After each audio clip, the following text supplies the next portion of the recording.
Meet Dr. Aryan, an archaeologist from India. He is part of a group of specialists working on massive Buddha statues that were almost destroyed 5 years ago. He's just arrived in Afghanistan with his friends, Bilawal and Tomiko. The monuments are in the city of Bamiyan, and they were damaged by the Taliban, which is still a very active threat in the area. But Dr. Aryan is the kind of scientist who's ready to risk his life for a chance to bore future students to death. Inspired by him, the group gets busy digging. It's not every day that you see a giant eat lifted in the air like that. But Aryan is not even paying attention, and for a very good reason.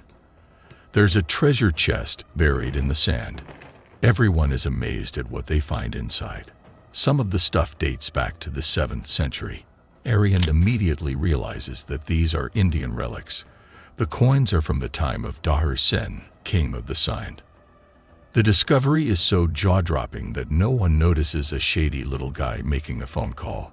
A few minutes later, the Taliban decides to crash the party. While people begin to run for their lives, Aryan grabs the treasure chest firmly. Bilawal tries to reason with him, but gets ignored. So he decides to help his crazy friend. They carry that thing across the digging site, miraculously escaping all the explosions until the ground seeds right below them. Sliding through a dusty secret passage, they accidentally find a giant reclining Buddha that nobody knew about. The statue is totally intact, looking at that pair of clowns with his resting Buddha face. A week later, Aryan and Bilawal are sharing the discoveries with a bunch of reporters. It is announced that the treasure is to be split into Pakistan and India. One of the journalists begins to question that decision. Appealing to Aryan as a fellow countryman, he says India should have it all. For religious reasons, of course, but Aryan himself disagrees. Sharing these goodies from the start is the only way to prevent rivalry between the countries, especially because they have different religions. The journalist then asks about his personal beliefs, probably fishing for some hypocrisy. But Aryan is not afraid to reveal his complete skepticism. He is a man of science, and as such, he refuses to believe in anything that cannot be proven. Now we meet Aryan's family. His wife is Professor Gayatri, and she doesn't really share his repulse towards faith. That's how the baby Ganesha comics made their way into the house. Gayatri gave them to their son, Kabir. Fortunately, Aryan is too happy to fight about it. He has just been promoted to joint director of the ASI, the Archaeological Society of India. Meanwhile, an angry crowd is protesting in front of Pushpak Shipping headquarters.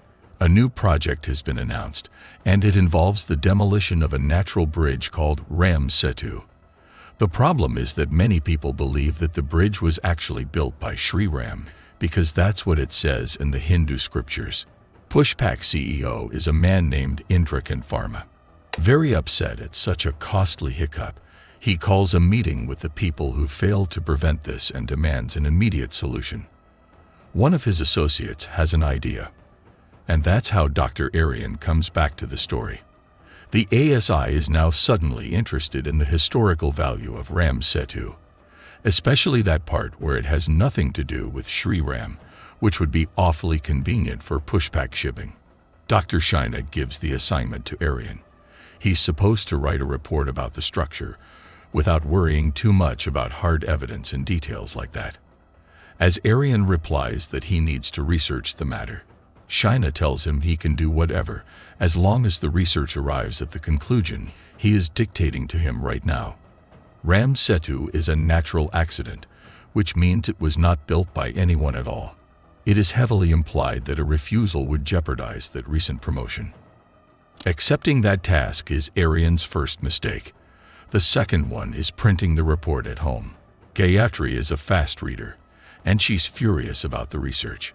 Regardless of her own faith, she fears that such a heretical report may get their family ostracized. Also, she's appalled at his level of bootlicking.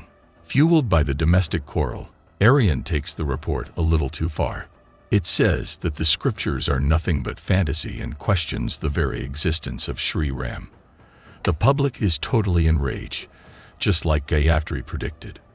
The whole matter ends up in the Supreme Court. The judge finds himself in the difficult position to define the limits between fact and fiction in a country where religion plays a major role. But hey, this is the Supreme Court.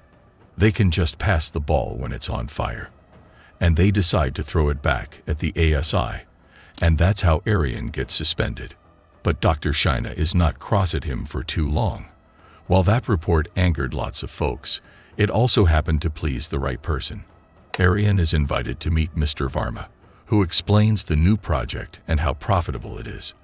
Varma is even willing to fund an archaeological expedition, including all the bribery involved to get deep-sea access.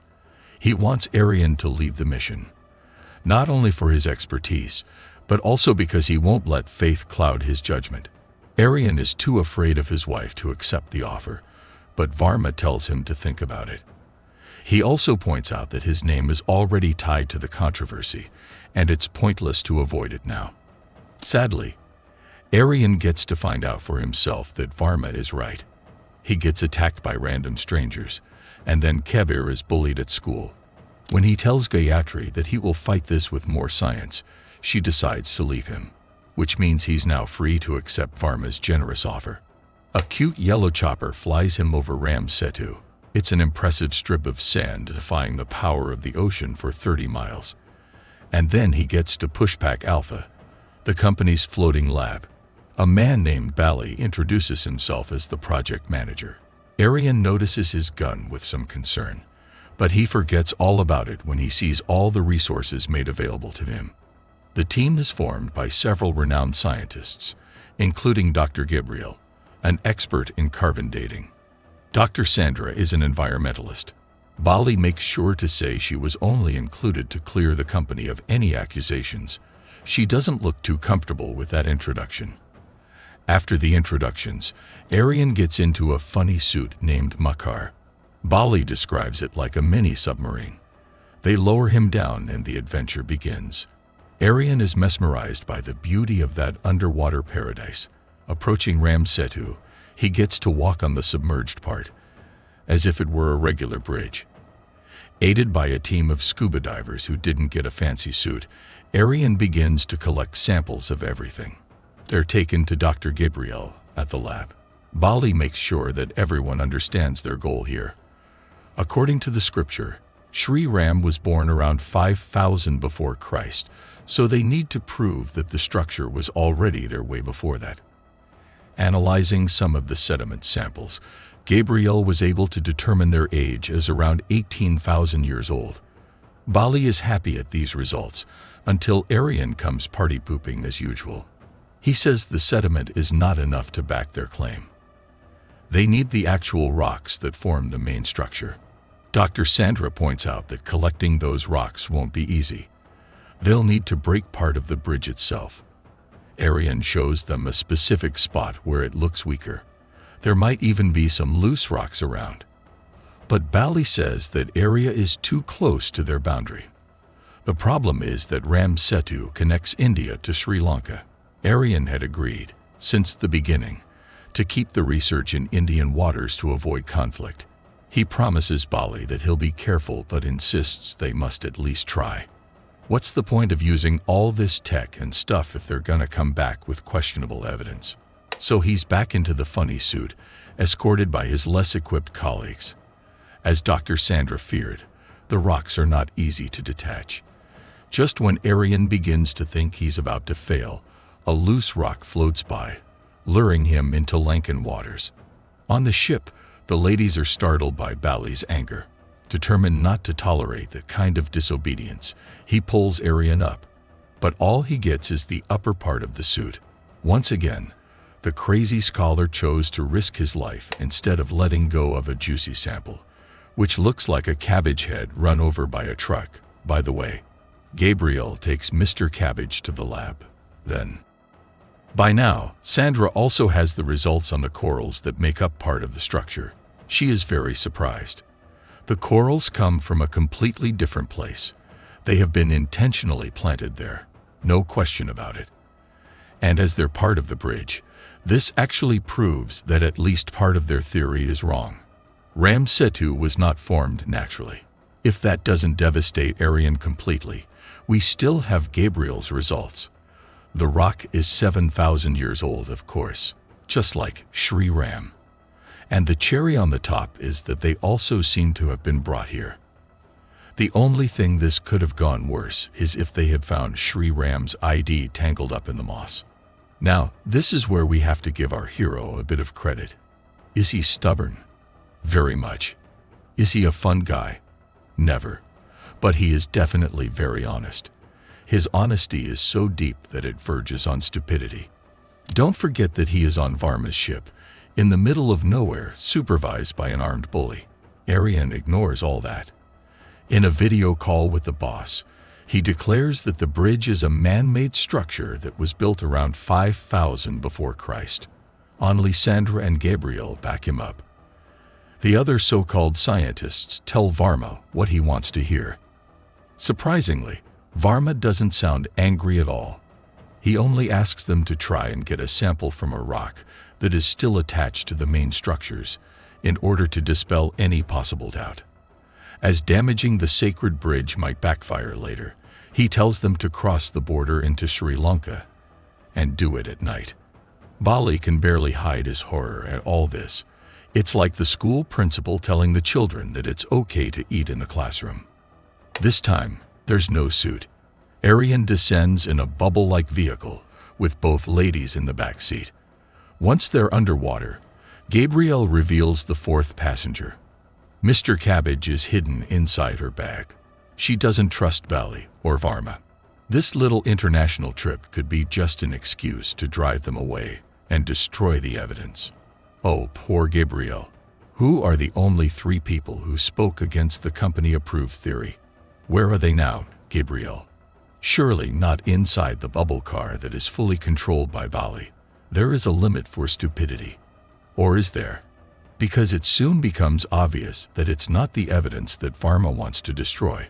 The only way to escape the attack is by leaving the submarine. Bali was probably counting that attempt as just another type of certain death. Except that they have a floating rock. So Mr. Cabbage saves the day, keeping the 3 stooges afloat until they're rescued by a Lankan fisherman who calls himself AP. He is a charismatic guy who loves telling stories about the myths surrounding the bridge. It kind of gets on Arian's nerves, but that guy has more to offer than bedtime stories. As a former travel guide who knows a lot about Ram Setu, he knows exactly where they can find more cabbage. I mean, more rocks. The ones that are still attached.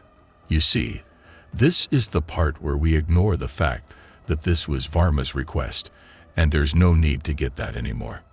On AP's speedboat, Gabriel asks him about a scar in his forehead. He tells them about a childhood accident that led to 7 stitches. But he has no time to finish his story. 2 boats are coming their way. Bali is coming for his cabbage. AP makes a U-turn when the men start shooting. They're chased to the shore and then into the woods. A helicopter comes to rescue them. AP says they're the rebels who fight against the government. Arian despairs to find out they didn't save everyone. Where is Mr. Cabbage? He's gone. Gabriel can't believe Arian is worried about the evidence at a moment like this. They begin to argue about it, and Arian only wins because Bali fires at the helicopter and hits Gabriel, who falls off. Arian and Sandra are then taken to a rebel camp with AP. Completely obsessed with disproving his own theory now, Arian clings to the unoriginal excuse that Gabriel's death cannot be in vain. He calls Gayatri to let her know she was right. He also says Sri Lanka is comparatively unexplored in archaeological terms, which means he'll be digging around for a while. She is worried about the civil war that's going on, but he says Lord Hanuman will protect him. Gayatri is glad to see how much he changed. Sandra is easily convinced to join him, but AP makes sure to stress his financial motivation. As long as he gets paid, he's happy to help the research. But they must hurry now. Gayatri told Arian that a fake report has been published, using those sediment samples that were much older. There will be a Supreme Court ruling in 3 days, and it may lead to the demolition of the bridge. To make matters worse, They'll have to conduct the research while also trying to escape armed goons. Who would know shipping companies were that vicious?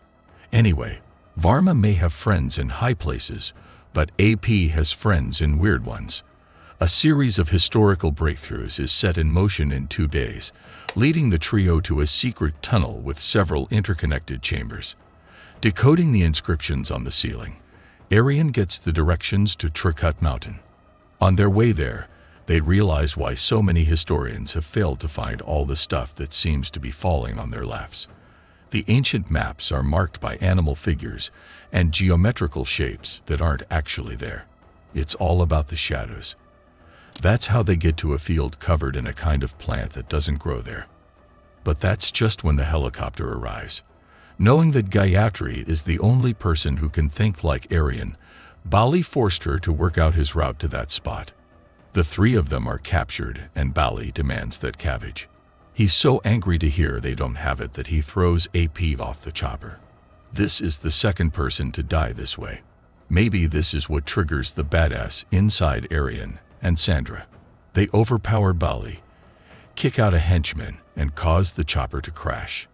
Arian comes back inside the aircraft that is about to blow up to retrieve some of the evidence. The insanity pays off though. Guess who he finds tucked into AP's bag? You know who it is. Mr. Cabbage. That's the only evidence that was missing. Together with the samples and manuscripts they've collected, they now have enough to rudely interrupt the court hearing and stop the demolition.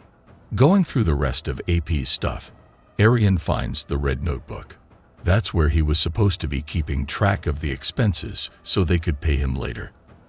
But there is nothing of the sort in there. The notebook is filled back to back with the same sentence, a common saying praising Sri Ram. Then, Arian's son begins to read a story from the baby Ganesha book, and the dots are connected.